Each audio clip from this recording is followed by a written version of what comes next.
Okay, Assalamualaikum dan selamat sejahtera semua. Selamat datang ke sesi live stream Kod Universiti Wacana ADHD Dewasa. Kita test dulu, semua dengar ke audio saya? Ni pertama kali kita live di Facebook page Kod Universiti. Salam. Okey, Samin. Cuba masuk. Malam ni kita ada tetamu istimewa dari Kuala Lumpur. Dia tengah standby di belakang tabir. Okey, semuanya jelas Okey, so tanpa kita lengahkan masa, malam ni kita santai-santai je bicara ni. Format yang tak formal lah casual saja. Senyum dah kat belakang tu. Okey, saya jemput bersama saya malam ni adalah Puan Amira Firdaus. Selamat datang. Terima kasih. Assalamualaikum Pak Fi. Hello semua. Assalamualaikum. Jadi sekejap apa khabar? Baik. Alhamdulillah. Tapi minta maaf kalau saya terbatuk sikit tu. Kalau ganggu sikit audio, minta maaf sangat. Tengah nak tahan batuk ni. Oh yalah, itulah sekarang musim apa?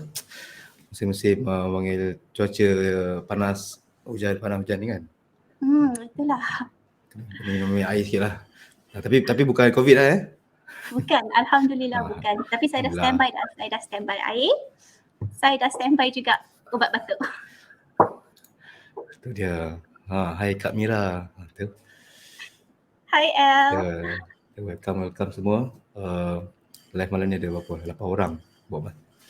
Kita ada Salmin, Nur Salita, Abdul Talib, Elina, Khairul NK, Iman Din, Hadri Tamnizi, Aiman Zamri, Nur Salawati. Okey, selamat datang semua. Jadi malam ni nak cakap apa sebenarnya? Okay. Tajuk kita ADHD Productivity Hack. Tapi sebelum kita masuk ke tajuk kita tu, mungkin kita boleh introduction sikit lah. Saya panggil apa Saya panggil Puan Amira ke nak panggil Kak Amira ni? Tak apa, panggil Kak Amira. Kak Amira boleh, okay. Amira pun boleh. Kalau Amira tu saya rasa muda macam sebaya dengan hati. Kalau Kak Amira pun boleh juga. Tak boleh, nanti ada orang apa? Nanti ada pendengar kita ni ada yang marah pula kan. Dia kata, oh tak boleh lah macam ni kan. Nanti rasa tak adil saya. Okeylah, baiklah. Kata boleh. Boleh Okeylah, baiklah Kak Amira. Jadi untuk kita sekejap ada feedback. Kita tengok technical.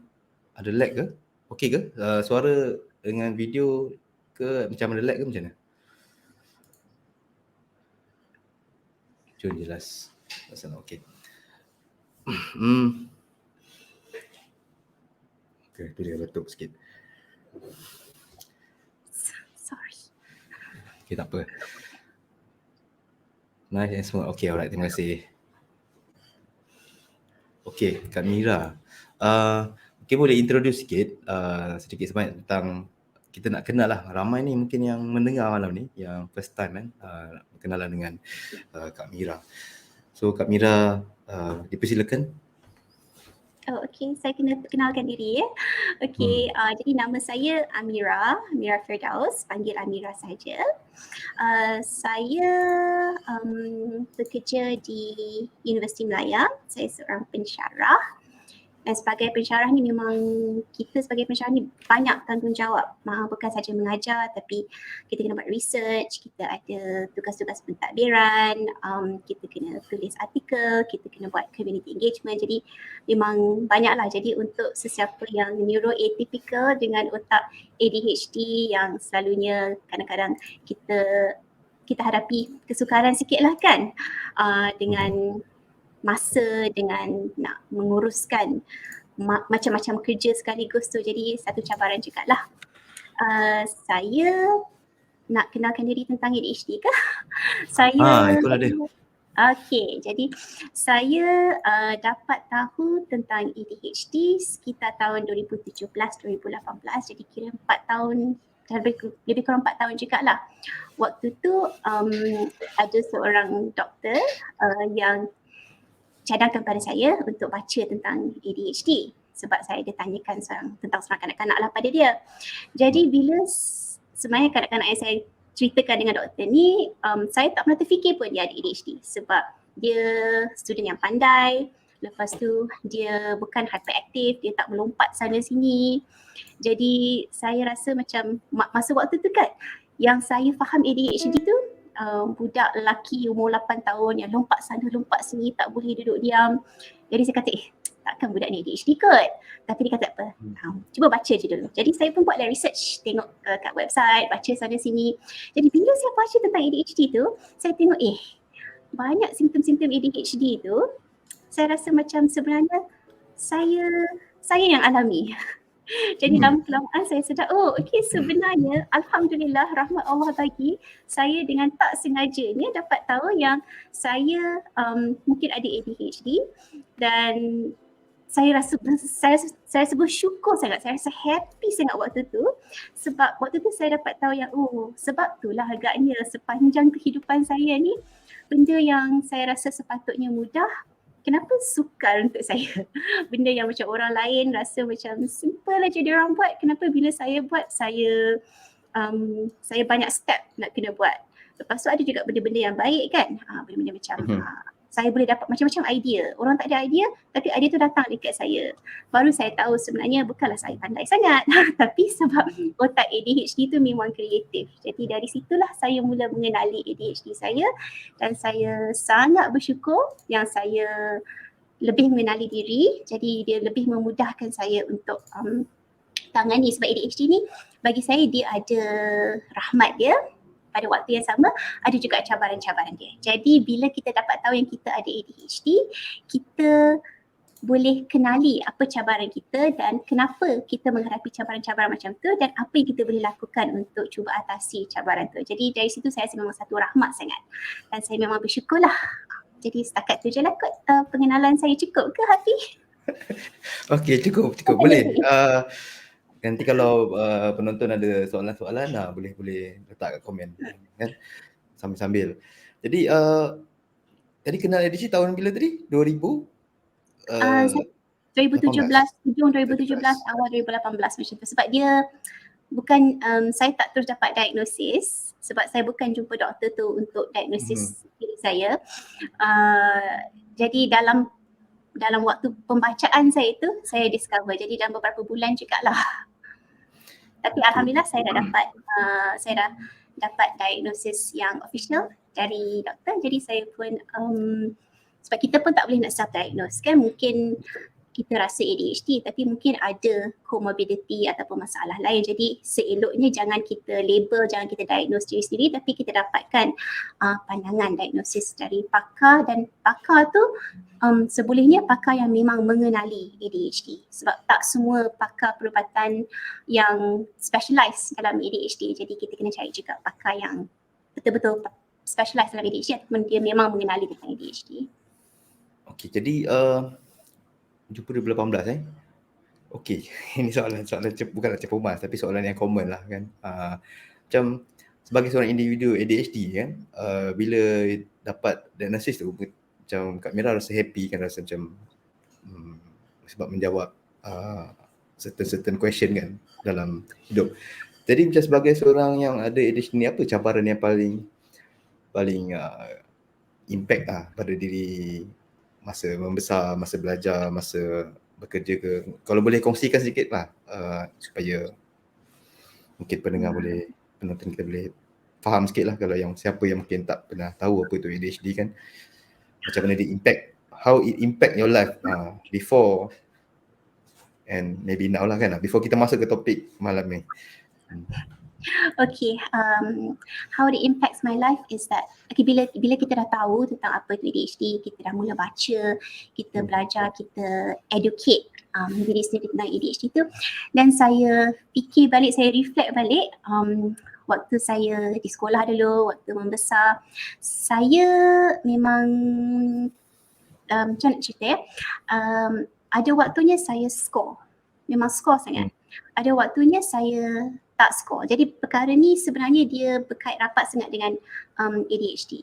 Waktu yang saya tak skor tu selalunya dia ada kaitan dengan mungkin saya tak minat dengan cikgu tu, ataupun saya ada macam benda-benda lain yang mungkin buat kita down. Jadi semua tu dia boleh memainkan peranan juga dalam kita punya sukses, sama ada dalam pelajaran ataupun dalam pekerjaan. Tapi yang paling saya perasan sekali, sepanjang waktu persekolahan saya tak pernah kena macam tak pernah kena tindakan disiplin ke apa-apa, tak adalah kena rotan dengan cikgu ke, alhamdulillah. Tapi saya tak pernah dilantik prefect. Okay.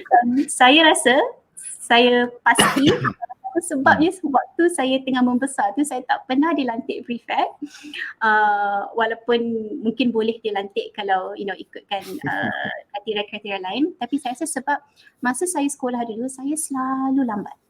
Saya selalu sampai ke sekolah lewat.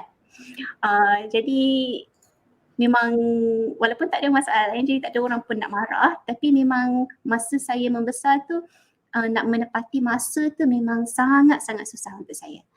Kemudian satu perkara lagi, waktu saya masa persekolahan dululah, saya dapati yang kalau saya nak buat projek yang macam besar ataupun panjang, biasanya benda tu akan jadi sukar untuk saya. Orang lain boleh siapkan projek yang panjang, tapi sebab waktu tu kita tak tahu lagi cara-cara nak tangani ADHD kita, sebab kita tak tahu apa kita ada ADHD.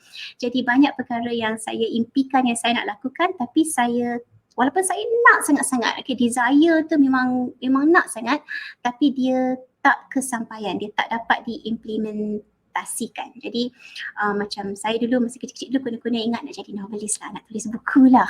Jadi saya start lah sikit-sikit, masa tu umur 12 tahun, 11 tahun. Tapi saya tak habiskan buku cerita yang saya nak tulis masa kanak-kanak tu. Pasal ada juga benda lain yang saya nak lakukan tapi saya tak see through hingga penghujungnya, sebab tak lama selepas tu ada benda lain pula yang menarik minat saya. Jadi saya terlupa yang saya dah ada plan lain sebab ada projek baru ataupun ada program Hobi baru baru. yang menarik minat saya. Hobi baru. So itulah antara impact waktu saya membesar rasanya. Okay, saya gelak sebab lebih kurang je relatable kan story kita. Very typical ADHD punya simptom dan impact pada hidup. Cumanya saya mungkin sebab lelaki kan, dia macam nakal sikit. So macam zaman sekolah tu masuk bilik guru penolong kanan kan, kena rotan warden ke apa tu macam biasa. Pernah dah rasa lah kan, mungkin itulah extra sikit kot dibanding orang lain kan. Tak adalah, dia tak jahat tapi mungkin dah sebab impulsif kadang macam kita a bit gaduh kan. Gaduh pun kadang bukan gaduh tumbuk apa, kadang gaduh kan zaman sekolah tu kan. So emosi tu dia emosi tu kan. Tapi saya pernah jadi pengawas. Tak aci. Saya budak baik, cuma lewat je saya tak dapat jadi pengawas, Hafi pula jadi pengawas. Tapi itulah itu untuk pengetahuan yang pendengar kan, ADHD ni untuk dalam proses diagnosis tu dia simptom tu perlu ada dari peringkat kanak-kanak, dari kanak-kanak sehinggalah ke dewasa kan, dan juga dia perlu berada di tempat yang berbeza, macam di rumah, di tempat kerja, tempat belajar dan situasi sosial dan begitulah. Okey, jadi topik malam ni sebenarnya antara topik yang dah lama sebenarnya nak congkel ni, nak tanya ni dengan Kak Mira ni kan, because yalah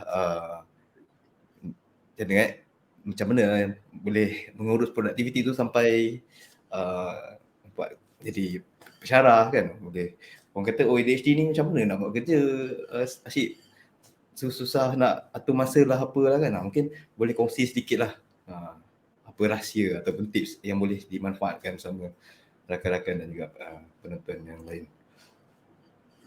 Okey, insya-Allah boleh. Cuma sebelum saya masuk kepada tu, saya just nak share dulu lah ya. Kita ADHD ni, setiap orang yang mengalami ADHD mengalaminya ataupun dengan cara yang berbeza, sebab kita punya bentuk ADHD kita ni dia ada beberapa jenis bentuk mengikut kalau kebiasaannya, kalau tak silap saya sekarang ni kita ada ADHD yang hyperactive, itu ADHD mana yang kita memang susah, tak boleh duduk diam, sentiasa kena bergerak, sentiasa nak bercakap, tak sabar, excited sentiasa.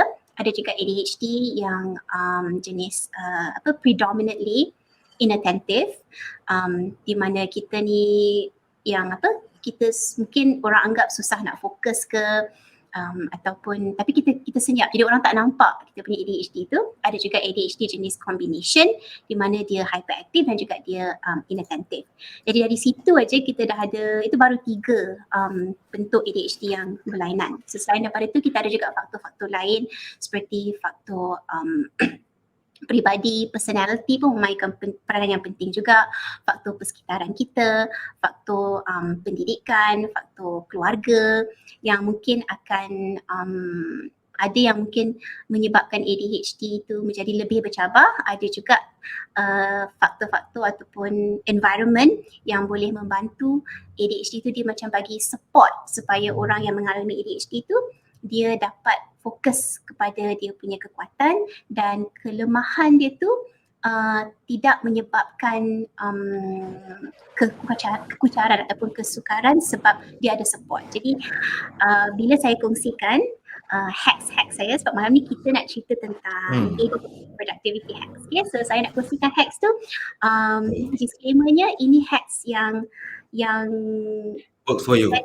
For me, okay, it works for me. Saya harap ada di luar sana, mungkin ada 1-2 hacks yang saya kongsikan ni, harap-harap ada kawan-kawan di luar yang boleh cuba juga, and harap-harap dapat memanfaatkan anda juga. Tapi kalau apa yang saya rasa manfaat bagi saya, tapi bila anda cuba, you all cuba tapi macam tak jadi pun, apalah Kak Mirani, tak betul dia cakap tu, sebenarnya mungkin benda tu tak sesuai. Jadi lain orang lain sesuaiannya, tapi tak apa, sebab elok kita belajar juga dari orang lain cara macam mana diatasi ataupun hacks yang digunakan untuk atasi ADHD dia, sebab yang itu boleh mungkin bagi kita idea kan, kita boleh cari juga hacks kita sendiri. So disclaimernya ialah ini hacks yang saya dapati membantu saya. Might work for you, it might not, tapi rasa tak salah kot kalau nak berkongsi. Okay. Jadi saya nak jawab soalan Hafiz sekarang, baru nak jawab ni. Okey, boleh. Mulakan hack yang pertama. Okay. Hacks pertama, pengurusan masa. Okay. First kali saya cerita tentang menepati masa kehadiran. Alhamdulillah sekarang ni saya baik penting kelas dulu, jangan gelak tu. Itu tak pernah lewat tu sebab penting terus. Dia tak lewat, dia terbut. Lagi dahsyat. Okey, harap-harap hack pengurusan masa ni saya tak letak kat situ jangan ponting, tapi itu pun penting juga ya. Tak ponting tu akan menyebabkan kita menepati masa juga. So apa yang saya lakukan sekarang ni, dan menepati masa untuk hadir perjumpaan ke, hadir majlis ke, hadir mesyuarat ke, apa-apalah. Kalau dulu, sebab kita ADHD ni kita macam orang yang rabun kan. So kita bukan rabun mata tapi kita rabun masa. Jadi itu masalah, salah satu simptom yang agak yang dialami ramai, tak semua tapi yang dialami ramai ADHD ialah rabun masa. Itu kita tahu masa tu berjalan tapi kita tak nampak. Masa tu macam kadang-kadang kita tak sedar, kita tak rasa. Bagi saya setengah jam ataupun 5 jam kalau saya enjoy buat benda tu, saya tak rasa pun 5 jam tu. Saya tak rasa penat, saya tak rasa bosan. Tapi itulah sebab kita kadang-kadang susah nak jangka masa tu. Jadi hacks yang saya gunakan untuk menepati masa kehadiran ialah benda ni saya selalu akan set bila ada benda-benda yang betul-betul penting kan, macam yang saya tahu saya tak boleh lewat untuk benda ni. First saya fikir okey, katakan majlis tu mula pukul 9 pagi. Majlis tu 9 pagi tu kalau kebiasaannya otak ADHD dia ingat majlis 9 pagi, dia keluar rumah 9 pagi. Okay. Sebab kita nampak 9 pagi tu saja. So sekarang ni saya ingatkan diri saya 9 pagi saya kena berada di dalam tempat duduk saya di bilik mesyuarat B di level 4 di bangunan blok B di mana-mana tempat di mana-mana tempat tu lah, katakanlah di Putrajaya kononnya. Jadi saya tinggal lebih kurang 40 hingga 60 minit kalau bawa kereta dari Putrajaya. Jadi saya dah setkan masa. Saya fikir saya dah check. Alhamdulillah sekarang kita ada banyak support dari segi teknologi, so saya boleh check Waze. So sekarang ni saya fikir saya nak kena sampai dekat Dewan tu, saya kena berada dalam tempat duduk saya 8.50. Sebab saya tak nak masuk pukul 9 bila orang nak mula majlis. Jadi 8.50 saya dalam kepala saya fikir, okey, saya kena duduk kat tempat duduk saya 8.50. Berapa lama agaknya masa untuk saya naik lift ke naik tangga dari lobby nak naik ke tingkat 4 tu. So saya agak-agak lah 5 minit ke 10 minit ke. Tapi kena fikir juga setengah tempat tu dia sibuk, lift dia lambat. So kena bagi masa. So lepas tu saya fikir juga, okey, saya nak sampai ke lift tu patutnya pukul berapa saya berdiri depan lift dekat lobby. Maksudnya sebelum tu saya dah selesai parking, saya dah berjalan dari tempat parking tu ke lift. So dalam kepala saya kena sampai and parking kereta jam berapa dan di mana tempat tu. So katakan saya dah set dalam kepala saya, okey, kalau dah kira-kira masa semua tu sepatutnya saya kena parking kereta pukul 8.20. 8.30 lah, okey, untuk 20 minit dari parking kereta nak sampai ke tempat duduk saya. Jadi 8.30 saya akan bagi tahu dengan family saya, oh saya kena sampai Putrajaya pukul 8.30. Saya ada event pukul 8.30. Sebab bila saya kata 8.30 banyak-banyak kali, benda tu akan stick dekat otak saya 8.30. Jadi 8.30 maksudnya perjalanan dalam 40 minit. So saya kena dah berada dalam kereta saya, kena start engine dan drive keluar pada pukul 7.50. Okey, tapi dari masa saya dah berbaju tu nak keluar pintu, ya Allah, kadang-kadang patutnya dia berapa saat je kan. Rumah saya bukannya besar, apartmen je. Berapa saat je, tapi nanti adalah kena masuk balik, kunci tertinggal. Masuk balik, haus lah nak minum sikit. Nak bekal aku air simpanan kereta, nak kopi lah, nanti takut ngantuk ke. Dah reply WhatsApp dulu lah. Nak WhatsApp dah. WhatsApp tu bahaya. Sekali saya WhatsApp, saya ingat 5 minit WhatsApp, rupanya dah 2 jam. Jadi itu memang bahaya. Jadi saya dah set kepala saya, okey, maksudnya saya nak drive out pukul 7.50. Jadi maksudnya pukul 7.45 saya kena keluar pintu dan terus turun ke bawah. Saya duduk apartmen kan. Jadi bila saya dah set macam tu, memang kelang kabut sebelum tu, rushing, rasa macam dah siap. Macam suami saya bila kita nak keluar, saya dah mula siap dulu dah, tapi entah macam mana dia tak siap lagi, tapi lepas tu dia pula yang keluar dulu, dia pula yang sampai ke bawah dulu. Jadi saya dah siap masa 7.50 tu saya dah kena keluar pintu. Jadi apa-apa yang saya nak rushing tu, yang kita kelang kabut takut lewat, dalam kepala saya lewat tu ialah 7.50 ataupun paling-paling tu lewat tu ialah waktu saya kena drive out. So itu salah satu cara hacks saya menguruskan masa supaya saya sampai di tempat kejadian, di tempat perjumpaan tepat pada waktunya. Selain daripada tu, saya guna satu lagi hack, especially bila tempat tu macam saya tak berapa biasa sangat lagi tempat tu, ataupun event tu macam saya taklah betul-betul kena hadir pukul 9, tapi elok jugalah kalau saya hadir on time, mungkin saya tak terlibat secara langsung ke. Jadi apa saya buat, hack saya ialah saya akan aturkan perjumpaan, kalau boleh lah, kadang-kadang tak boleh kan, di tempat yang sama tu lebih awal. Jadi katakan mungkin saya kena berada di sesuatu tempat pukul 2 petang ke, saya takut, saya nak pastikan yang saya dapat sampai pada 2 petang. Jadi pukul 12 tu saya dah set masa yang macam low risk. Saya set masa jumpa kawan ke, atau saya buat appointment dekat kedai. Saya kata nanti saya nak datang pukul 12, saya nak tengok ada tak barang yang saya nak beli ni. Jadi saya terpaksa keluar jauh lebih awal, mungkin 3 jam lebih awal daripada masa yang sepatutnya saya berada dekat situ. Jadi itu pun sangat-sangat membantu juga untuk menepati masa kehadiran. Satu lagi, yang ini saya akan ceritakan di sepanjang hack yang saya kongsikan ni ialah satu hack saya baru terjumpa dalam yang saya baru praktikkan lebih kurang setahun. Kalau saya bagi tahu dekat orang yang ada macam kalau katakan saya nak sampai pada suatu tempat dan bila saya sampai kat tempat tu saya sampai awal ataupun sampai on time ni penting untuk seseorang, mungkin untuk katakan kawan office saya. Penting untuk saya sampai awal sebab kalau saya lewat mungkin benda ni akan ada implikasi buruk untuk kawan saya juga. Jadi saya akan message dia, saya akan kata okay, saya akan keluar pukul 7.50, saya tengah siap sekarang. Saya dah pakai baju, saya message dia. Okay, kunci saya message dia. Jadi itu membantu juga lah. Komitmen lah. Komitmen. Oh, bercakap pasal masa ni, Hafiz, sorry. Kita ni dari pukul berapa? 9 hingga 10 ke 9 hingga 10.30 ke berapa ya? Terulang, saya kat rumah, kat office. Oh, saya tak apa, it's okay. Okay, teruskan.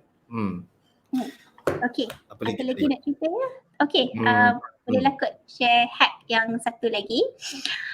Hacks yang saya gunakan untuk yang ni susah sikit. Sebenarnya saya masih lagi struggle dengan benda ni, tapi struggle tak bermaknanya kita tewas. Struggle maksudnya walaupun saya masih struggle hingga ke hari ini nak tepati deadline, mengejar deadline tu memang susah dan struggle untuk saya, tapi tak apa, saya tahu satu hari nanti kalau setiap saya keep practice, cuba guna hacks ni, insyaAllah satu hari nanti saya rasa saya akan boleh tepati deadline mungkin lebih awal lagi macam orang-orang yang memang super organised tu. So untuk tepati deadline, katakan kita kena submit report ke ataupun ada apa-apa kerja yang kena siap, memang deadline dia tu selalunya kerja-kerja yang ada deadline ni dia kerja yang tempohnya panjang kan, dia bukan kerja yang kita buat time ni boleh siap, dia kerja yang memerlukan mungkin beberapa hari atau beberapa minggu or even kadang-kadang beberapa bulan. Jadi apa yang saya lakukan, WhatsApp accountability partner ni sangat-sangat penting bagi saya. WhatsApp seperti yang saya ceritakan tadi lah, bila saya tahu ada satu deadline tu, selalunya bila kita di tempat kerja ataupun kalau kita tengah study, kita kadang-kadang ada study mate ataupun group mate, kita bukan bekerja berseorangan, kita kerja ada partner, ada team. Kalau tak ada team, tak ada partner pun sekurang-kurangnya ada mungkin supervisor yang expect kita untuk siapkan sesuatu tepat pada masanya, ataupun ada orang lain yang menunggu kita supaya dia boleh menunggu kerja kita siap supaya dia boleh start ataupun boleh teruskan dengan kerja dia. Jadi apa yang saya lakukan bila ada projek seperti ini, kadang-kala jika saya dapat partner macam ada kawan yang dia memang perlukan saya siapkan kerja saya on time, jadi saya minta bantuan dia, boleh tak kalau saya nak WhatsApp you bila I nak buat kerja. Jadi saya bagi tahu sebenarnya saya nak WhatsApp ni tak payah balas pun tak apa, cumanya saya kena ada kebenaran, so you nak mutekan saya pun lagi bagus, sebab kalau tak nanti bila saya buat kerja tu kadang-kadang pukul 3 pagi, kadang-kadang 2 pagi saya akan report saya buat. Jadi sebab relationship sangat penting bagi saya, okay? Relationship, persahabatan, bagi saya nak menjaga silaturahim dengan orang tu sangat penting. Jadi ini salah satu pada core value saya. Jadi bila saya dah commit dengan seseorang individu yang mana saya tahu kalau saya tak siapkan kerja saya, dia akan affect individu itu juga. Jadi saya lebih mudah untuk bila saya sentiasa berhubung dengan dia, saya lebih mudah untuk buat sit down and cari masa and buat kerja saya itu. So itu sangat-sangat berguna untuk saya. My accountability partner tu penting lah kan. Macam okay. Kalau daripada sekolah dulu dah praktis ke ataupun sejak universiti ke, ataupun macam mana? Bila start you develop this skill ni? Okay, saya sebenarnya waktu sekolah dulu, saya tak tahu saya ada ADHD dan saya pun memang waktu tu mana ada WhatsApp kan. Jadi benda ni memang baru lagi yang saya praktis. Sebenarnya yang saya cerita WhatsApp accountability partner ni baru setahun, baru dalam 12 bulan yang lepas yang saya, dalam tahun lepas lah yang saya discover ini satu hack yang sangat-sangat berguna bagi saya. Jadi memang agak baru lah. Jadi kita kena kenali diri. So bila kita kenali diri, kita tahu apa yang boleh bantu kita, apa yang macam boleh memberi sokongan kepada kita. Jadi saya dapati bila saya buat macam ni, dia sangat berkesan untuk beri sokongan kepada saya. Tapi saya tak boleh buat dengan sebarangan orang. Kalau contohnya saya apa ciri-ciri accountability partner tu kalau So untuk bagi nak saya, cari. bagi saya, lain orang mungkin lain ya. Bagi saya accountability partner tu dia paling berkesan untuk saya bila orang tu dia pun ada kepentingan dalam kerja yang saya nak buat ni. Sama ada dia partner saya ataupun dia bos saya ataupun dia mungkin ada rakan lain yang menunggu saya siap kerja supaya dia boleh siapkan kerja dia. Jadi itu ciri yang sangat penting. Ciri yang kedua is of course orang tu sangguplah dan tak kisah untuk terima WhatsApp dari saya. Jadi apa yang saya lakukan supaya tak mengganggu komunikasi, kadang-kadang kita perlu juga nak berkomunikasi melalui WhatsApp, ialah saya ada juga yang saya cadangkan kalau dia tak kisah untuk kita buat grup saya dengan dia dalam satu grup WhatsApp. Grup WhatsApp tu dia boleh archivekan ke, dia boleh mutekan ke supaya tak mengganggu dia, dan saya just WhatsApp je dekat dalam tu bila-bila yang saya nak tanpa mengganggu dia. Sesekali dia tengoklah, sesekali dia saya akan bagi signal yang saya dah siap ataupun I need some encouragement. Mungkin saya dah janji dengan dia kalau saya bagi stiker ni maksudnya I dah siap. Jadi dia tahulah kita ada dah set dah cara kita nak lakukan komunikasi itu. So itu memang sangat berkesan lah untuk saya, dan saya bersyukur sangat dan saya berterima kasih sangat pada ramai dah rasanya yang membantu saya jadi WhatsApp accountability partner. Jadi terima kasih sangat-sangat pada anda semua, walaupun mereka semua tak ada kat sini, tapi saya sayang mereka semua sebab membantu saya sangat. Untung untung ada rakan-rakan ataupun colleague yang boleh sama-sama membantu kita dalam menjadi accountability partner ni kan. Okey, jadi bila dah ada accountability partner, kemudian kita nak start buat kerja kan. Tapi selalunya orang ADHD ni dia ada macam, bukan kata mental block, tapi dia ada masalah macam executive function tu kan, dia nak delay, nak macam motivation tu lambat tu kan. So macam mana nak how to overcome from your punya own way lah, macam nak hack benda tu kan. Kalau nak buat benda yang tak best tu kan. Yalah. Selain daripada accountability partner, okay, lepas tu bila dah hadap benda tu kan, macam mana? Okay, kalau macam bila kerja tu best, alhamdulillah kalau kita dapat kerja yang memang kita suka best, sebenarnya nak mula tu taklah susah sangat, tapi nak pastikan yang kita ikut jadual tu yang jadi cabaran. Tapi bila ada kerja yang memang tak best, memang kita memang like memang tak suka, tak nak buat kerja ni, memang rasa selain daripada tu mungkin ada kerja yang kita rasa dia bukan kerja saja, dia macam apa-apa aktiviti yang kita rasa macam oh my god, bila terfikir je kerja ni rasa macam anxious, anxiety tu datang, stress tu datang. Jadi cara saya motivasikan diri untuk tugas atau aktiviti yang tak best ni, saya ada terbaca, tak ingat apa nama buku dia, tapi tajuk dia ialah Eat the Frog First. Eat that frog. Eat that frog. Brian Tracy Mungkin kot, saya tak ingat, dah lama dah saya tak baca. Saya terbaca buku dia warna merah nipis je kan? Buku dia kecil, yes. And dia punya kalau Hafi ingat, dia punya lesson senang je. Kita buat kerja yang paling tak best, yang paling susah, yang paling kita benci, kita buat dulu. Sebabnya bila kita dah buat kerja tu, lepas tu kita dah, sebab selagi kita tak buat kerja tu, kita tahu nak tak nak kita kena buat juga. Okay. Jadi contohnya kadang-kadang mungkin saya kena reply email ataupun message ataupun hantar laporan tentang sesuatu yang mungkin saya tahu benda tu saya tak ada laporan yang bagus nak bagi, tapi laporan tu ialah laporan benda ni tak berjaya contohnya lah kan. Jadi bila saya nak buat laporan tu memang rasa macam tak naknya buat. Jadi walaupun saya tak buat, tapi esok, lusa, seminggu benda tu masih ada dalam fikiran. Dia macam menghantui kita. Jadi stres tu tak habis-habis lagi. Jadi saya dah belajar sekarang kalau benda tu dia, especially kalau dia sesuatu yang mudah kita boleh buat, terus buat. Bila terus buat, lepas tu kita dah kita sakit tu sekejap aja waktu kita buat tugas tu. Contohnya kalau saya kena call balik orang yang memang garang ke, saya tak selesa cakap dengan dia, so saya boleh tangguh tapi saya sentiasa teringatkan dia, so tak apalah. Apa-apa hal saya call aje lah dia balik sekarang, dia nak saya call back sekarang lah, dia nak marah ke, dia nak apa ke, saya just dengar aje lah. Jadi lepas dah habis call tu, settle, saya lega. So benda tu dah hilang dah. So saya boleh fokus dekat benda lain.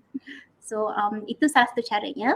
Selain daripada tu, hacks yang saya lakukan, macam mungkin aktiviti tu mungkinlah dia taklah macam menyebabkan saya rasa anxiety ke ataupun saya rasa macam stres gila ke, tapi mungkin kerja tu dia macam leceh nak buat ataupun memang benda yang saya tak gemar nak buat. Okay, jadi apa yang saya lakukan, mungkin kalau baca kat mana-mana kita pernah dengar tentang konsep chunking down ataupun maksudnya mengecilkan tugas kita.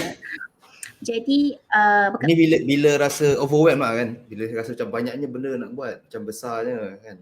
ya, betul. Bila Yang buat benda rasa macam malas nak start, susah nak start because kita rasa benda tu besar kan. betul. Kita macam dah lah besar, boring pula tu. Besar, boring, leceh, susah, segala-galanya ada. Jadi saya Chunking. amalkan yang konsep kita, sebab biasanya kerja kita ni yang besar tu dia sebenarnya boleh dipecahkan kepada sub-sub aktiviti yang kecil-kecil kan. Jadi saya pilih satu sub aktiviti yang paling mudah sekali, jadi saya lakukan. Jadi contohnya lah saya fikir sekarang ni mungkin saya nak kena siapkan satu report, and report tu memang report tentang projek yang saya tak minat, and memang report tu memang banyak benda, banyak details nak kena sediakan, banyak nak kena cari data supaya boleh siap report tu. Jadi apa yang saya lakukan ialah saya fikir okay, apa benda paling kecil sekali yang saya boleh buat yang akan buatkan rasa saya bergerak dalam kerja ni. So paling mudah sekali saya create folder dalam saya punya Google Drive untuk report tu. Bila saya dah create folder untuk report tu, selalunya disebabkan ADHD ni kadang-kadang bila kita dah mula buat sesuatu dan kita rasa macam benda tu dia ada progress ataupun ada achievement, kita rasa okay, macam motivated sikit untuk teruskan. Jadi selalunya bila saya cakap dengan diri saya sendiri, okay tak apalah, saya duduk aje lah kot 5 minit, saya nak buat folder je, saya tak nak fikir benda lain, saya buat folder je. Tapi bila saya dah buat folder tu, tiba-tiba saya teringat, alang-alang dah buat folder ni, saya ambil je lah semua file yang dah ada tu, yang berkenaan dengan report ke dengan projek ni, saya masuk je lah kat dalam folder tu. Tak susah pun, saya tak payah baca pun file tu, saya masukkan aja. Jadi kadang-kadang saya stop dulu dekat situ. Kadang-kadang sebab bila kita dah start sesuatu, kita macam engine kita dah bergerak. Jadi bila engine tu dah bergerak dan kita punya motivasi tu kadang-kadang dia lebih motivate. So kadang-kadang tu bila saya kata saya nak buat satu benda je, nak start folder je, entah macam mana saya boleh tersiap bahagian A report tu, sebab bila saya masukkan file, tengok file ni, just nak tengok je lah apa kat dalam file ni. Oh okay, maklumat ni menarik, dapat I copy paste je, letak dekat dalam draft Word document. Bukan nak buat report tu sekarang pun, copy paste letak je kat situ. Bila dah letak tu tiba-tiba rasa macam tak apalah, I tulis sikit lah ayat. Lepas tu last dah daripada 5 minit tu jadi mungkin 2-3 jam, tapi ada hasilnya. So itu salah satu perkara yang saya lakukan lah. Saya cari benda yang quick wins yang boleh saya rasa ada the best lah, feel good. Ada feel good chapter tu, feel good factor tu. So itu kadang-kadang tu dia membantu juga lah. Saya teringat ini berkaitan dengan chunking ni kan, dulu kan ada teka-teki kan, teka-teki pasal dia teka-teki tu berturutan, tapi satu soalan tu, okay, macam mana, kenapa gajah tak datang birthday singa kan, cakap sebab gajah tertinggal dalam peti sejuk kan. Okay, ni nampak random ADHD kan. Okay, cerita dia betul kan, soalan dia macam mana nak makan gajah tu kan, ataupun macam mana nak masukkan gajah dalam peti sejuk, dia kata kan. Tapi basically pasal ni lah, one step at a time kan. Kalau nak makan gajah pula one bite at a time, itulah. Walaupun macam nampak macam tak ada kena-mengena, tapi that's how, itulah dia how our ADHD brain works kan. Dia macam distracted tapi dia teringat benda yang lebih kurang. Tapi dalam sebab saya selalu cakap dengan diri saya macam tu juga, macam okay, benda ni payah nak buat, okay lah, kita buat one bite at a time lah, one thing at a time lah kan, macam tu. Cumanya okay, satu lagi berkaitan dengan chunky ni kan, I think ini macam ADHD trap untuk orang untuk follow through. Okay, kita dah chunking lah ni, kita dah buat dah ada figure factor tapi tiba-tiba momentum tu terberhenti kan. Mungkin sebab kita terdistracted dengan benda lain kan. So macam apa you punya tips macam mana nak get back into the zone. Kadang-kadang kita tengah buat kerja tiba-tiba ada orang kacau kita kan, macam dipanggil kita kan. Wah alamak, okey lah kena buat benda lain pula. Lepas tu macam alah dah tak ada mood dah tak ada zone dah nak buat benda tu kan. Macam jadi boleh faham kan kalau kita tengah buat kerja orang kacau memang kita marah dia sebab kita nak dapat the concentration nak buat kerja tu susah kan. I mean itu for me lah. Mungkin untuk orang lain yang ADHD lain dia berbeza kan dia punya kaedah dia. Nampak ada yang setuju. Dapat relate dengan gajah. Okay. Siapa tu? Aini. Betul cakap. Yes, kita akan selalu kaitkan perkara yang tak ada kaitan pun asalnya. Sebenarnya ada kaitan, tapi otak kita je tahu kaitan dia kat mana. Kalau berbual dengan orang, kadang tak faham kau ni cakap apa kan. Macam kadang okeylah diam, bila simpan je benda tu kan. Kita dengar je lah. Tapi dalam kepala kadang dah gelak-gelak sebab kita teringat benda lain yang mungkin funny kan. Tapi macam kita gelak. Member dah pelik, asal gelak lah. Macam, tak benda lain. Sambung macam tu. Okay, teruskan macam mana nak get back to the zone tu kalau dah distracted. Nampak? Dah lari sikit tapi kita tarik balik. Okay, macam mana nak get back into the zone bila kita dah bila ada orang ganggu ke, ada distraction ke. Okay, ini sebenarnya salah satu daripada cabaran saya lah. Sebab bukan saya saja tapi saya rasa ramai antara kawan-kawan saya kan. Kita sekarang ni kita bukan buat satu kerja saja kan. Kita memang ada bukan multitasking tu sebenarnya tak bagus tapi kita memang ada multiple task. Kita sangat banyak kerja yang kita lakukan. Kita juggling sebenarnya, juggling bukannya multitask. Kita buat satu task, lepas tu buat task lain tapi kita keep on juggling kan macam clown yang main bola tu kan. Memang banyak yang kita kena jaga kan, semacam clown tu juga kot. Dia kena belajar first dia jaga 2, lepas tu dia practice dia jaga pula 3, lepas tu practice lagi jaga 4. Jadi kalau macam dari segi distraction tu, bila distraction tu datang dari orang lain, saya memang sebab saya mudah akan ikut apa benda yang baru yang kena buat, saya akan buat benda tu. Tapi apa yang saya dapati mungkin dapat membantu kadang-kala ialah bila saya tahu yang saya kena berhenti sebab ada distraction lain. Kadang-kadang saya kena berhenti mungkin sebab saya kena pergi meeting. Ataupun saya berhenti sebab saya kena balik rumah, ataupun saya berhenti kadang-kadang ada orang yang nak minta sesuatu dari saya yang saya kena dapatkan benda tu untuk dia. Jadi saya minta masa kalau saya rasa yang apa yang diminta oleh kawan tu mungkin memerlukan lebih daripada saya jawab ya tidak, bukannya sekadar saya jawab dalam 2-3 saat je saya boleh jawab. So saya cakap kat dia, okay, tolong bagi kejap 1 minit ke, tapi jangan pergi tau, stay kat sini tau. So dan kerja yang saya tengah buat tu, saya cakap dia minta dia boleh tunggu 1 minit ke 30 saat ke, kerja saya tengah buat tu saya akan tandakan apa yang saya kena, what am I doing right now, and apa yang saya kena sambung balik. So kalau dalam Word document ke, kadang-kadang saya akan highlight warna kuning and saya biarkan komputer saya on. Atau kadang-kadang saya ambil sticky note ke, kan? Sticky note ni boleh tulis, kemudian saya letak dekat komputer. So nak tak nak saya akan ingat bila saya datang balik ke komputer, ini benda ni tak siap lagi, kena selesaikan. Itu satu cara dia. Tapi saya kena minta kawan yang nak minta something dari saya tu, saya minta dia duduk kat sini kalau boleh, jangan pergi. Sebab kalau dia pergi, nanti kita lupa. Tapi saya lupa, dia kan dia tunggu saya sampai sejam pula. Jadi itu dia salah satu. Out of sight, out of mind kan? Ya, betul. Apa yang depan mata tu yang selalunya kita akan uruskan dulu. Okey. Ini soalan daripada Dr. Iman nak mula the first step and the next step susah. Does made it easier to get there in this step? Macam mana pengalaman your experience? Adakah ubat membantu untuk kickstart the engine tu? Okay, bila kita bercakap tentang medication ni ada setengah orang yang kata tak payah meds, kita cuba cara lain, kita bina kapasiti diri, kita belajar skills. Ada juga yang berpendapat yang bila kita ambil medication ni, dia dapat membantu supaya kita dapat belajar skill tu dengan lebih mudah.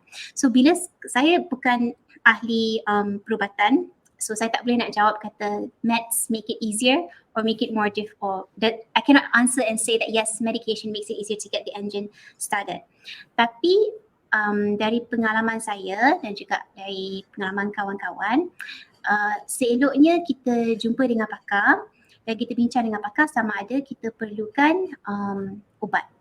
Okay, ubat tu pula kita kena macam fikir juga ubat tu ubat saja tak cukup. Kita bayangkan orang yang sakit jantung, okay? So orang yang sakit jantung ni kadang-kadang dia punya matlamat ialah kalau boleh dia tak nak kena depend on ubat. Dia punya matlamat ialah supaya dia punya kolesterol semua bagus, dia punya heart rate pun bagus supaya dia tak payah nak depend dengan ubat. Tapi kadang-kadang kalau dia dah kena serangan jantung ataupun hampir kena macam jantung dia dah tersumbat sangat ke, sebelum benda-benda lain macam pemakanan ataupun exercise tu boleh membantu dia untuk sihatkan jantung dia, mula-mula dia kena makan ubat dulu. Tapi makan ubat tak boleh makan ubat sendiri, kenalah jumpa dengan pakar. Jadi kalau dia makan ubat tu mungkin membantu. Jadi kita untuk you punya experience, Kak Mira punya experience macam mana? Adakah ubat membantu? Sekarang you akan makan ubat tak? Okey. Saya pada awalnya masa tahun 2017, 2018 hingga 2019, 2020 lah, dalam 3 tahun saya memang tak nak makan ubat sebab saya banyak baca tentang ubat-ubat ni macam ada side effect dia, jadi saya jadi macam takut. Tapi pada waktu tu saya makan suplemen vitamins. Jadi saya rasa ada vitamin dan suplemen yang membantu. Saya tak nak cakap vitamin apa, saya tak nak cakap suplemen apa sebab benda ni dia tak boleh kita nak orang ni ambil suplemen ni, saya ambil yang sama jugalah. Kita kena jumpa dengan pakar, kena jumpa dan dapatkan nasihat dari doktor. Kadang-kadang bukan satu doktor, mungkin kita boleh jumpa 2-3 doktor untuk dapatkan second and third opinion. Kalau sampai 2-3 doktor syorkan ubat yang sama dengan dos yang sama, that is probably a good idea, okay? Jadi bagi saya, the first 3 years tu memang saya tak makan ubat dan kemudiannya disebabkan semakin tahun tanggungjawab, tugas dan basically benda yang saya kena juggle tu semakin banyak dan saya terfikir okay tak apalah, mungkin saya cubalah ubat sebab kadang-kadang vitamin yang saya makan ni pun mahal. Jadi saya jumpa dengan doktor dan doktor syorkan saya cuba ubat untuk it's actually ubat untuk membantu dopamin kita. Dopamin ni ialah chemical dalam otak yang akan membantu motivasi. Membolehkan kita untuk macam start kerja. Jadi ada setengah orang yang makan ubat yang sama, dia memang perlukan ubat tu sentiasa masa. Bagi saya, bila saya lakukan sesuatu yang macam memang saya minat sangat, saya tak perlukan ubat tu. Tapi saya perasan juga bila saya ada terlalu banyak benda yang saya kena handle, macam katakan dalam tempoh 2 minggu ni, saya kira-kira semalam saya dah list down, saya ada 17 deadlines yang saya kena settlekan dalam tempoh 2 minggu ni. Okay. 17 deadline deadline itu perkara normal actually dalam pekerjaan saya. Dalam bidang kerja. Jadi 17 deadline, jadi saya rasa okey tak apa, saya mungkin akan bila saya makan ubat tu saya akan teruskan seperti yang doktor suruh lah. Okay, sebab saya taklah memandai-mandai sendiri, tapi bila saya makan ubat tu saya perasan bagi saya dia bukannya membantu saya untuk start the engine sebab alhamdulillah saya ada hacks yang membantu saya untuk start the engine, tapi dia membantu saya untuk saya perasan bila saya stick dengan ubat seperti yang dinasihatkan doktor, banyak kerja saya akan selesai ataupun perkara yang saya nak buat tu saya ikut plan saya. Saya tak melincung buat benda lain. Ini kalau saya amalkan betul-betul pemakanan ubat seperti yang doktor syorkan. Jadi dari segitu yang saya kata, saya tak boleh nak kata sama ada dia ubat tu membantu untuk take the first step and go to the next step. For some people, yes it does. For me, pengalamannya lain sikit, dia lebih kepada membantu saya supaya saya dapat juggle dengan lebih selesa dan saya dapat hasilnya. saya dengar tadi macam dengan ubat tu juga dia bantu untuk stick dekat task yang boring tu ataupun yang tak ada, yang kurang 20 minit kan, untuk lebih fokus lebih lama ke macam mana, macam supaya kita boleh duduk hadap, lebih kurang macam tu. Bagi saya tak, sebab itulah sebab semua ADHD lain kan. Bagi saya tak ada masalah untuk fokus untuk siapkan kerja, kecuali kalau saya ada gangguan dari luar macam orang minta something ke ataupun saya kena bergerak ke. Tapi bagi saya, tak semua tapi mungkin ada juga yang mengalami ADHD seperti yang saya alami. Bagi saya boleh kerja sampai 5 jam, 10 jam saya tak rasa penat. Cumanya saya perlu start. Jadi bagi saya ubat tu tak memainkan peranan yang sebegitu. Tapi saya tahu ada juga rakan-rakan ADHD yang mana ubat tu membantu dia supaya dia boleh duduk and siapkan kerja 1 jam ataupun 2 jam. Kalau tak tu dia akan lepas 15 minit tu dia dah macam tak tahan duduk lama sangat, dia kena bangun, dia kena bergerak-gerak and mungkin dia susah nak datang balik nak buatkan kerja. So bila dia makan ubat, dia boleh duduk siapkan kerja tu sampai habis ataupun sampai at least sejam 2 jam. So dia lain tak? Lain orang, lain pengalaman dia dengan ubat. Okey, tu nak sembang ubat nanti kita panggil next live stream kita panggil doktor lah ataupun siapa yang lebih arif mengenai ubat ni nanti mungkin kita panggil doktor pakar. Okey, again kita bagi disclaimer untuk bagi mungkin yang baru mendengar, segala perkongsian tips yang dikongsikan malam ni daripada perkongsian Kak Amira as a personal experience.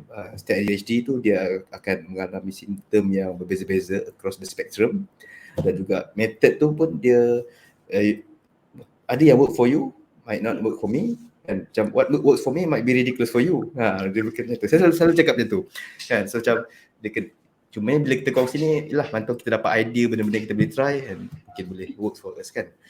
Alright, jadi sambung dalam productivity tadi kita dah cakap pasal accountability partner, kita dah cakap pasal chunking, kita dah cakap pasal apa tadi, motivation tadi tu kan, apa tadi dah lupa dah.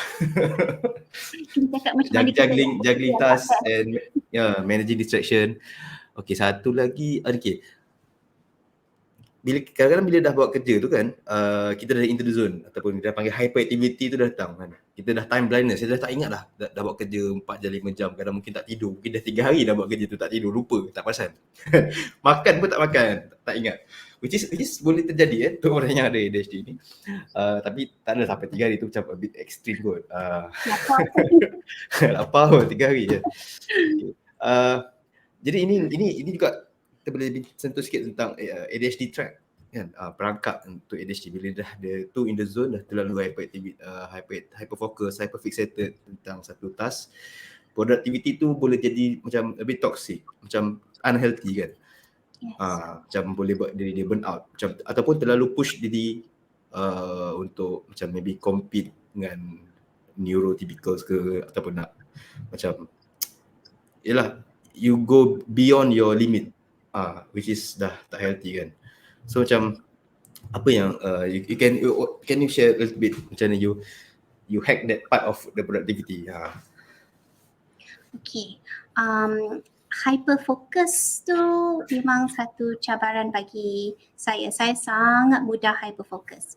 Maksud hyperfocus tu ialah bila kita mulakan sesuatu aktiviti, apa-apa aktiviti lah, sama ada kita buat kerja ke, kita mengemas ke, or even tengok TV ke, social media ke, apa saja aktiviti ataupun benda yang kita buat di mana kita macam fokus sangat sampai kita tak perasan masa and kita memang kita memang boleh teruskan kerja tu. Jadi hyperfocus tu dia bagus sebab dia boleh membantu kita untuk fokus dan boleh bantu kita untuk siapkan kerja.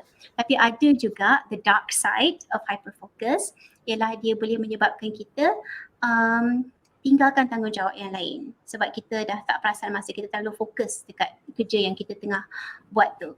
Jadi ini sebenarnya salah satu cabaran bagi saya. Saya sering terperangkap dengan hyperfocus ni hingga saya tak perasan masa, ataupun saya hyperfocus nak buat katakan ada laporan and saya hyper fokus dekat part A, sedangkan part B, part C, part D tak siap lagi. Tapi laporan tu nak kena hantar tak lama lagi.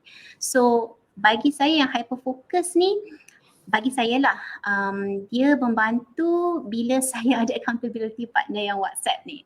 So kadang-kadang saya bukan saja guna accountability partner WhatsApp ni untuk pastikan yang saya buat kerja buat apa yang saya kata saya nak buat. Contohnya saya kata saya nak cari file, tapi hyperfocus, saya minta juga bantuan daripada saya punya WhatsApp accountability partner ni.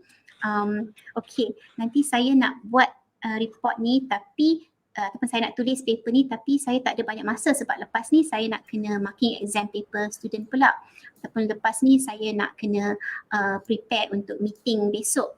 Jadi saya cakap dengan dia, okay, saya akan buat kerja ni daripada pukul 10 sampai pukul 11. Nanti pukul 11, come what may, minat macam mana pun saya akan stop. Pukul 11 bila saya stop, saya akan text dan saya akan bagi tahu saya stop kerja ni and sekarang saya beralih ke kerja yang satu lagi tu. Jadi itu salah satu perkara yang membantu saya jugalah dari segi hyper fokus. Dan salah satu lagi cara ialah saya alhamdulillah sekarang ni saya tak ada isu sangat dengan appointment. So bila saya tahu saya ada sesuatu appointment ataupun saya tak nak hyperfokus dekat satu kerja sebab saya tahu saya minat sangat kerja ni, saya akan hyperfokus sampai 5 jam, 10 jam. So saya akan buat kerja tu betul-betul sebelum, mungkin saya akan spend 2 jam sebelum meeting saya pukul 12. So 10 hingga 12 saya akan spend masa untuk buat kerja tu dan saya tahu nak tak nak pukul 12 saya kena berhenti sebab saya kena pergi meeting. Jadi itu pun membantu jugalah dari segi hyperfokus. Tapi itu untuk diri saya lah. Kan lain orang, lain pengalaman dia. Banyak memang. Untuk siapa yang ada malam ni, mungkin kalau ada apa-apa soalan nak tanya dengan Kak Mira, sila komen-komen. Kita kalau soalan letak komen sambil tu kita sambung lagi. Betul. Boleh tak kalau saya nak share something, Hafiz? Yang ya, ini boleh, silakan. Baru teringat ni. So teringat ni terus nak cakap. Kadang-kadang bila kita buat kerja, kadang-kadang kita rasa stuck. Macam kerja tu kita duduk dekat depan komputer ke ataupun macam kalau kerja kita benda lain macam memasak ke apa tapi asyik tak jadi je. Bila kita sampai tahap yang kita rasa stuck tu, kalau dulu sebelum saya faham tentang ADHD, saya akan cuba juga tapi sampai satu hari daripada pagi sampai malam buat kerja yang sama tapi tak ada hasil, tak ada outcome. Jadi sekarang saya dah belajar bila saya stuck, bila saya dah rasa je macam tak bergerak ni, kenapa saya tak ada idea, kenapa saya tak tahu nak buat ni, saya akan berhenti buat kerja tu.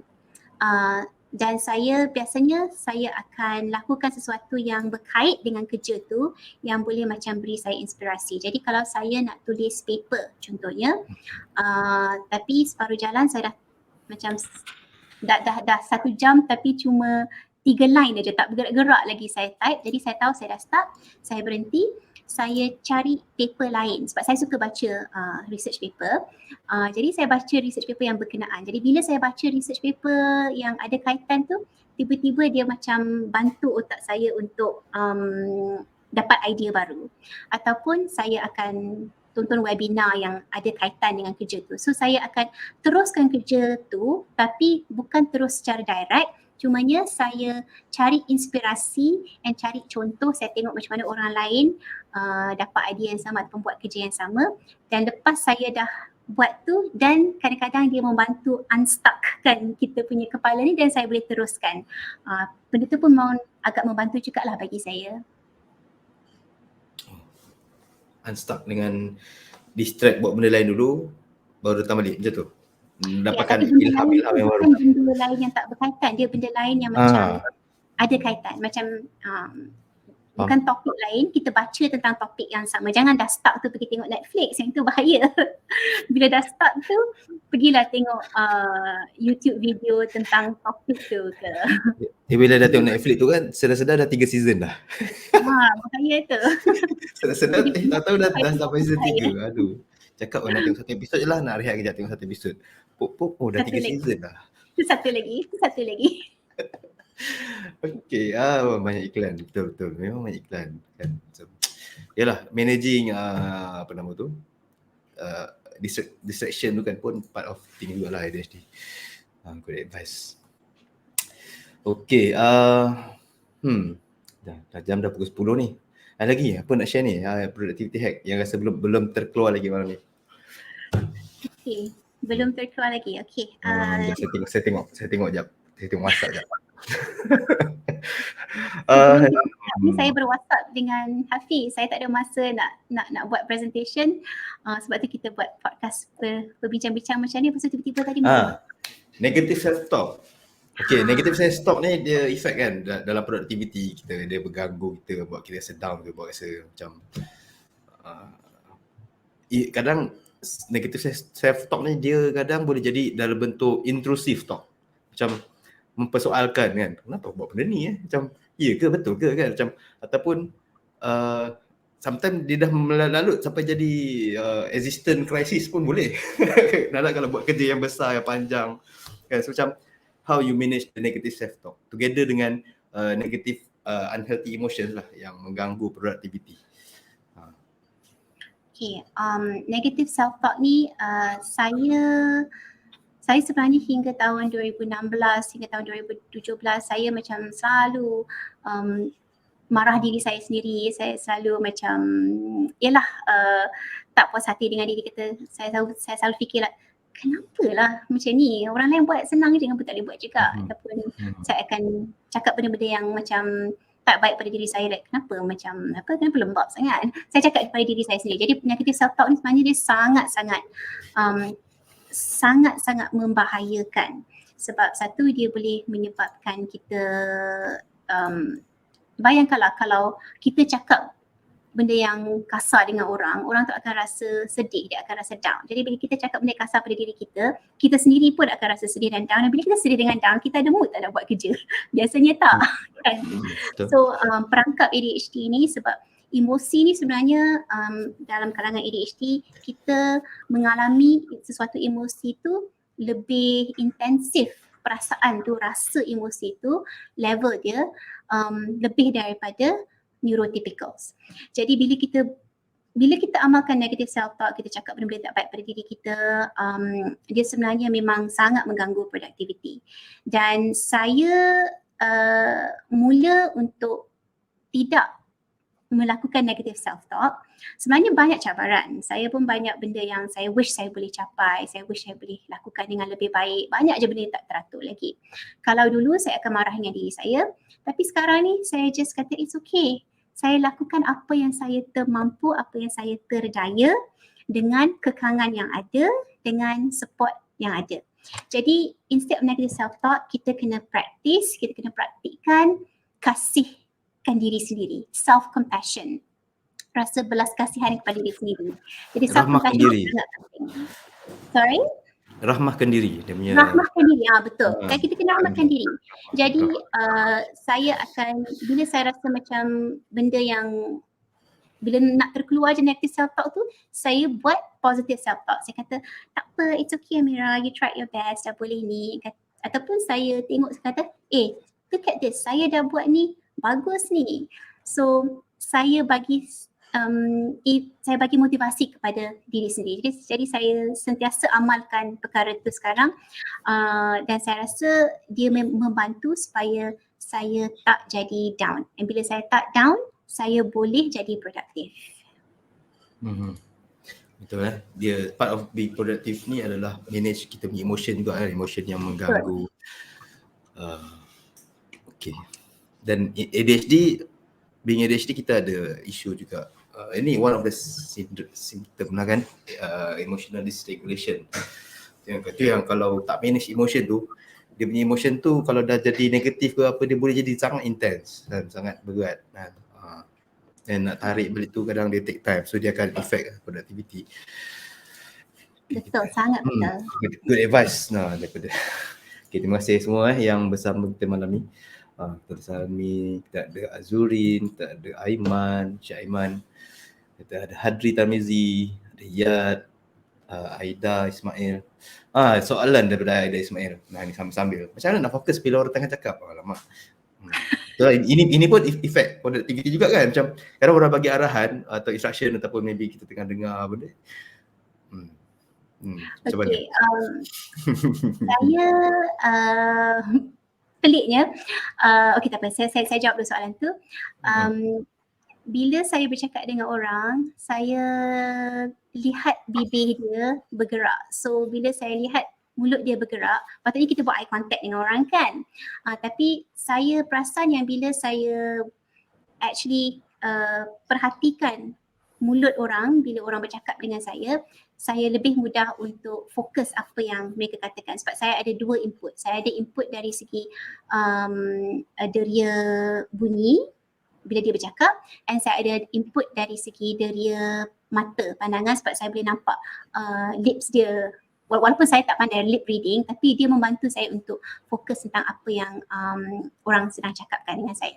Selain daripada tu, saya ambil nota, tak kisah dekat kertas biasa ke, jadi saya just tulis some keywords ke, itu pun membantu juga untuk saya fokus apa yang orang sedang cakap. Tapi satu lagi yang saya nak ceritakan yang sangat menarik ni, mula pada tahun rasanya 2019, okay, before the pandemic, ada seorang profesor di USM ni, nama dia Profesor Karim Alias. Dia ada YouTube, memang sangat best. Dia Profesor apa dia ni?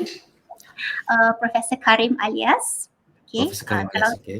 Dia salah seorang daripada champion e-learning di Malaysia dan juga salah seorang daripada profesor dan ahli akademik dalam bidang dia yang memang among the top in the world juga. Jadi Prof Karim ni dia ada bagi tahu dengan saya yang dia langgani bukan Spotify, sorry. Terlupa pula nama dia. Audiobook. Audible. Okay. So sebab saya tak ada masa nak duduk membaca, jadi bila Prof Karim kata dia selalu baca buku tapi dia dengar melalui Audible, saya ingat okay lah, saya pun try lah. Jadi saya cuba. Jadi bila saya mula praktiskan diri untuk mendengar, sebab bila kita mendengar podcast ke ataupun kita dengar Audible ke audiobook ke, kita kena fokus telinga kita. And kalau kita tak fokus sikit aja, kita akan termiss. Dia bukan macam membaca. Bila kita membaca, kita termiss saja, tak apa, kita boleh naik balik atas, baca balik. Senang. Jadi daripada mendengar audiobook ni, Audible ni, selama lebih kurang hampir 3 tahun sekarang ni. Jadi saya rasa sekarang ni saya lebih mudah sebab saya dah skill saya untuk mendengar makin baik berbanding dengan dulu. Jadi disebabkan tu saya mudah untuk dengar and pay attention bila orang bercakap. So itu pun salah satu untuk kita practice training listening focus tu melalui apa nama ni? Mendengar melalui audiobook ataupun audible. Kalau macam saya audiobook ataupun podcast ni saya selalu dengar time masa tengah driving kalau seorang-seorang lah kan, sebab boring. So kita nak stay focus on the road tu, so I have to something on the background. Kalau lagu tu biasalah kita dengar, tapi bila ada audiobook ni macam otak kita jadi more alert lah. Kalau tak, dia jadi tak fokus kan, macam jadi boring, jadi mengantuk, jadi that's me lah. Okay, apa tadi cakap tadi? Apa? Ayat ambil nota. Bagus. Terima kasih. Nanti boleh kongsi nota. Apa lagi? Alright, ada lagi soalan-soalan? Sambil-sambil.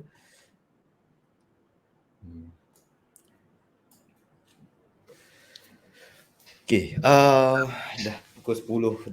Kak Mira nak balik kau apa? Tak apa, saya dah hyperfocus ni, saya okey, tapi rasa mungkin ada kawan-kawan kita nak kena tidur tak lama lagi. So tak apa. Soalan terakhir, bukan terakhir lah, macam untuk sebelum menutup ni, mungkin kita tengah bercakap pasal productivity, apa yang tadi Kak Mira kongsikan semua benda-benda hack ataupun tips yang kita boleh praktiskan, maksudnya untuk dari diri sendirilah. Tapi sebagai we can do so much kan, macam tapi ada benda yang kita tak boleh buat, yang kita perlu support daripada orang lain, daripada sekeliling untuk membantu kita strive ataupun productivity ataupun function secara efisien kan. efektif dan efisien. Okay, dalam macam Kak Mira dari Institut Pengajian Tinggi kan, sebagai seorang pensyarah, apa yang rasanya boleh bentuk sokongan yang boleh diberikan oleh macam institusi pendidikan, mungkin daripada sekolah ke universiti ke apa, untuk membantu ADHD ni? Dari sudut macam what can be, sebab rasanya ramai orang yang nak membantu tapi but they don't know how to help. How can we help ADHD? Macam tu. So anggaplah sekarang ni ramai ni universiti semua ni tengah dengar ni, macam mana kita nak bantu ni orang ADHD ni, student kita ramai ADHD, ramai drop out ni, kesian ni kan. So ramai struggle ni kan, ramai sangkut ni kan, tesis tak siap-siap hapus semua ni kan. So what can we help? We want to help you ADHD. So macam apa saranan ataupun what can you share? Okay. So saya rasa bukan saja institusi pengajian tinggi tapi bukan saja untuk student tapi juga untuk staff, dan bukan saja di institusi pengajian tinggi ataupun institusi Tempat pendidikan, kerja. tapi juga di mana-mana tempat kerja, okay, in any workplace. So saya rasa saya bukan pakar ni, saya cuma, ini pandangan saya dari seorang yang mengalami ADHD dan saya dapat certain types of support and saya harapkan other kinds of support untuk diri saya dan juga rakan-rakan ADHD yang lain. Sebenarnya yang paling utama sekali saya rasa pertama ialah kita perlukan ADHD awareness. Sebab kalau ikutkan bermacam-macam statistik, sebenarnya agak ramai juga dalam populasi yang mengalami ADHD. Saya tak ada statistik dia tapi saya tahu dia bukanlah 1%, 2%, tapi dia mungkin lebih kepada dalam 10%, 5% begitu. Jadi ADHD awareness ni penting, tapi bukan sekadar untuk ADHD saja. Ramai juga rakan-rakan lain yang berada di tempat kerja, yang berada di tempat institusi pendidikan yang mungkin perlu juga sokongan dan awareness tentang kondisi yang mereka hadapi seperti ASD ataupun autism spectrum, ataupun orang yang mengalami disleksia, masalah dengan pembacaan. Jadi awareness untuk neurodiversity ni penting di institusi dan di tempat kerja. Bila ada awareness tentang neurodiversity ni, bila kita memahami bahawa dalam sesuatu institusi ataupun sesuatu organisasi ataupun pelajar-pelajar pun ada ramai orang yang sebenarnya ada bermacam bakat yang boleh menyumbang kepada organisasi tersebut. Dan bila kita faham apa yang mereka perlukan dari segi apa kekangan yang dia ada, dan kita boleh sediakan accommodation ataupun akomodasi dan sokongan yang diperlukan. Jadi contohnya kalau kita ambil contoh student lah ya, pelajar. Ada setengah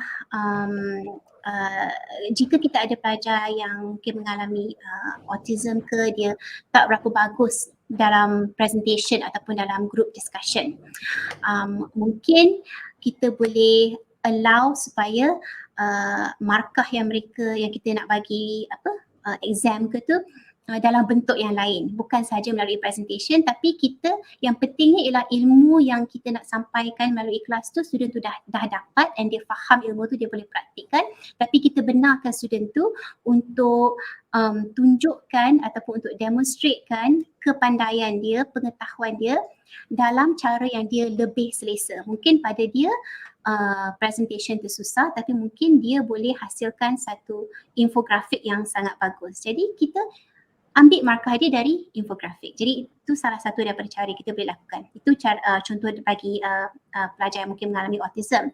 Bagi pelajar yang mengalami ADHD, contohnya kita boleh benarkan pelajar untuk duduk di mana dia rasa selesa, yang dia boleh bangun tanpa mengganggu orang lain. Jadi setengah pelajar tu dia tak boleh duduk diam. Bukan dia tak nak, dia dah cuba, tapi dia tak mampu duduk diam. Sama macam kalau kita dipaksa untuk duduk tak bergerak, betul-betul still selama 1 jam. Bukan kita tak nak, tapi kita tak mampu, physically tak mampu. Jadi ada pelajar ADHD dan juga neurodiverse yang lain yang tak mampu nak duduk sampai 1 jam ataupun 3 jam lecture.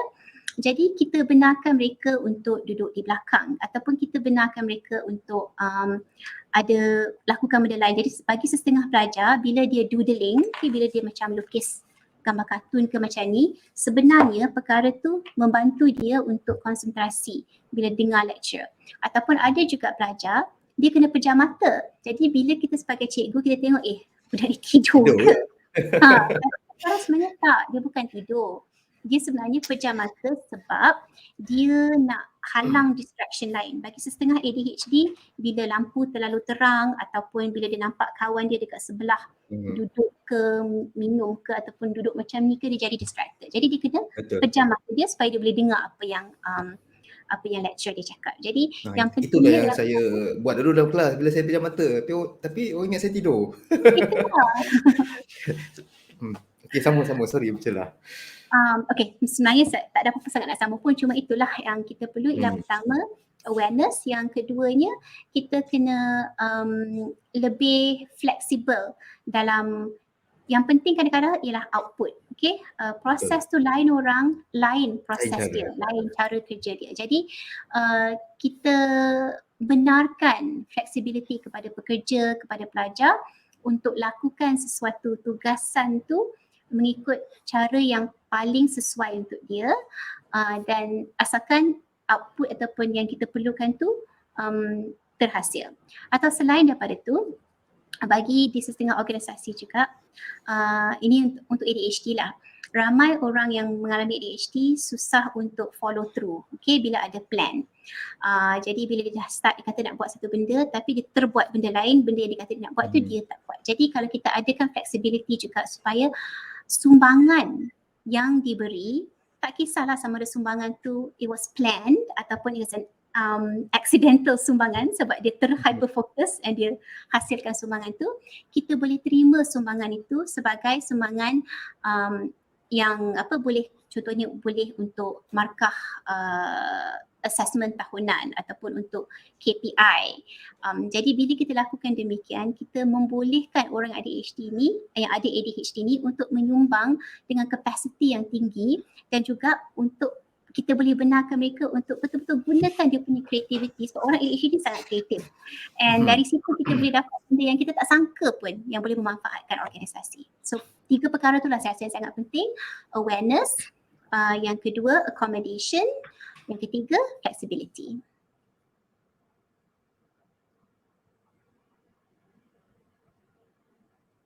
Okay, awareness,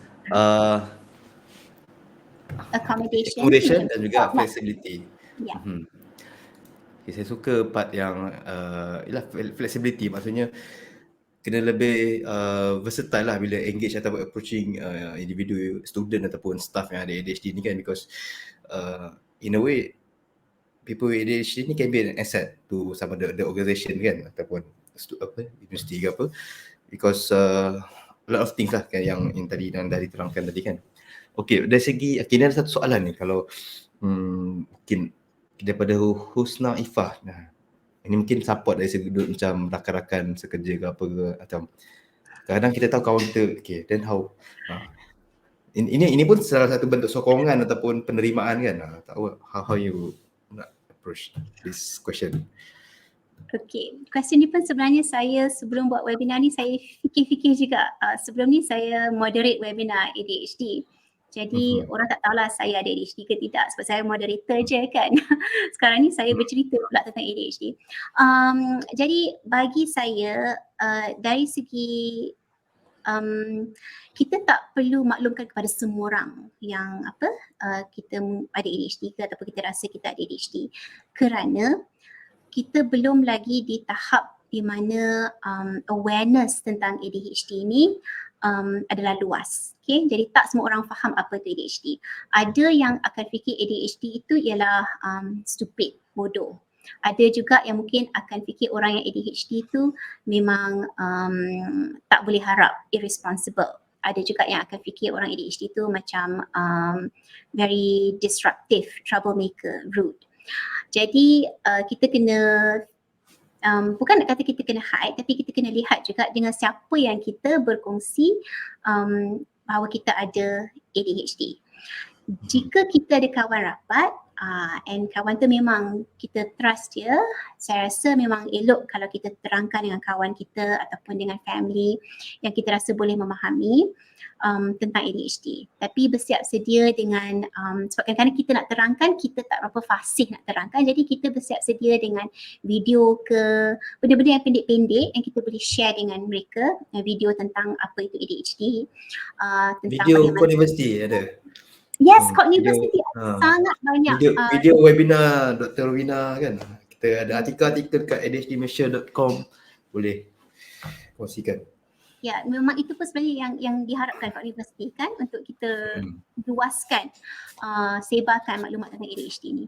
So bagi saya nak jawab soalan tu, saya cuma cerita pada awalnya dengan beberapa orang kawan sekerja yang rapat dengan saya, yang mana saya boleh terangkan pada mereka tentang ADHD ni. Dan sebenarnya di tempat kerja pun walaupun saya ada bercakap tentang ADHD dan sebagainya, tapi saya tak itulah saya bercerita dengan setengah orang sahaja, dan saya anggap siapa yang menonton webinar ni pun orang yang memang ingin tahu tentang ADHD, jadi saya tak keberatan untuk berkongsi. Tapi kalau nak cerita dekat satu dunia dekat dalam Facebook saya mungkin saya tak bersedia lagi. So saya rasa kita lihat dengan siapa yang kita nak berkongsi, nak maklumkan ni. Bagi saya, kawan-kawan saya, penerimaan mereka alhamdulillah bagus, dan mereka bila saya perlukan sokongan, mungkin sebab mereka dah faham, jadi mereka berikan sokongan yang saya perlukan tu, macam saya nak WhatsApp dia bila saya buat kerja tu. So, itu sangat membantu. Dia kadang bukan tak bersedia, tapi dia macam tak ada keperluan nak bagi tahu kat satu dunia kan. Dia macam kalau saya benda tu is by apa tu, by need basis, need to know basis kan. Macam but bukanlah something yang I tak sorok kan pun my ADHD kan. Kalau I sorok, I tak buat Facebook live ni kan. But it's not something yang I can announce beritahu kan, because macam dah jelaskan tadi, not everybody can accept, dan because diri kita sendiri pun take time untuk faham ADHD tu apa kan. Apatah lagi kalau kita macam beritahu orang secara, aku ada ADHD kan, macam macam and then pula jumpa semua orang semua kita cakap saya ADHD, nanti kan orang kata kita ni mungkin awal-awal dia kot macam excited ke apa ke, but dia kena strategik kan. So macam malam ni kita berkongsi ni, ada ramai, sekarang ni kita ada 25 orang tengah live bersama kita ni. Nanti ada daripada grup komuniti ADHD dewasa, mungkin ada yang memang follow Facebook page Kod Universiti kan. Jadi kita kongsi tips. InsyaAllah kita akan cuba bawa lagi tajuk-tajuk lain dalam wacana ADHD dewasa ni. Ini sebahagian daripada usaha kita lah untuk creating the awareness dan education kita nak educate sesama kita lah. Okay, I think tu je kot. Kita kontak kan sampai besok tak habis ni kan. Okay, kita ni. Nanti ada tajuk lain, kita boleh panggil lagi Kak Amira next time. Ini next section ni saya tahu nak panggil siapa ni. Kita akan cubalah buat ni secara konsisten lah, insyaAllah berterusan sikit. Tak dapat sebut pun, tak dapat 2 minggu sekali, sebulan sekali pun okey lah kan. Adalah hebahan ataupun perbincangan. Okey, sebelum tu saya nak maklumkan kepada semua yang hadir malam ni, Kod Universiti ni adalah sebuah social enterprise kan. Kita buat usaha untuk educate dan juga advocacy tentang ADHD dalam kalangan masyarakat di Malaysia dan secara umumnya dalam bahasa Melayu lah. Sebab sumber ADHD dalam bahasa Inggeris tu banyak lah. Kita buka ADHD kat Google banyak kan. Tapi dalam sumber bahasa Melayu dan juga konteks lokal tempatan mungkin kurang kan. Jadi kalau siapa-siapa ada cerita ADHD ataupun cerita pengalaman, tips nak kongsikan, boleh hantarkan artikel kat website kita. Kita boleh siarkan artikel anda, cerita anda supaya boleh lebih ramai faham dan tahu tentang ADHD. Dan bagi siapa yang memerlukan sokongan, okay, ini saya tengah nak buat promosi ni. Bulan depan kita ada support group berapa minggu 8 minggu 4 minggu saya tengok, tapi secara mingguan group support I think dalam 15 orang 20 orang punya session macam tu, bersama dengan clinical psychologist kan, bersama psikologi. So kita akan ada tema-tema dia yang kita akan go through untuk ADHD. Macam kita akan bincang tentang coping mechanism, kita akan cakap tentang apa lagi, macam-macam, dah tak ingat lah. Tapi ini belum di-announce lagi lah. Belum dibuka lagi pendaftarannya, tapi hanya saya war-warkan dulu kan. Detailnya saya baru dapat. Nanti saya akan siapa yang berminat mungkin boleh PM lah inbox Kod Universiti ataupun boleh PM saya. Kita buat soft launch ni. Sebab dia kecil, terhad, kita cuba kita yalah apa yang ada dululah kan. Okey, lagi apa lagi? Okey, rakaman webinar.